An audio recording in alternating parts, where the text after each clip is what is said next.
अमरावती जिल्हा मध्यवर्ती सहकारी बँकची निवडणूक नुकतीच पार पडली। त्यात बबलू देशमुख यांच्या नेतृत्वाखाली सहकार पॅनलचा दणदणीत विजय झाला। त्यात सुधाकर पाटील भारसाखडे यांनी आमदार प्रकाश पाटील भारसाखडे यांचा तर आमदार राजकुमार पटेल यांना पराभूत करून आमदार बळवंत वानखडे हे सुद्धा प्रचंड मतांनी निवडून आले व प्रकाश पाटील भारसाखडे यांचा दारुण पराभव केला।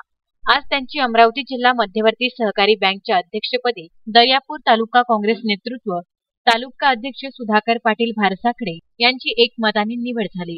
हे वृत्त दर्यापुरात येताच शहराध्यक्ष ईश्वर बुंदेले यांच्या सूचनेवरून माजी काँग्रेस सेवादल अध्यक्ष दत्ता पाटील कुंभारकर व दर्यापूर काँग्रेस कार्यकर्त्यांनी विविध चौकात फटाक्याची आतिषबाजी करून तसेच नारे लावून जल्लोष करण्यात आला।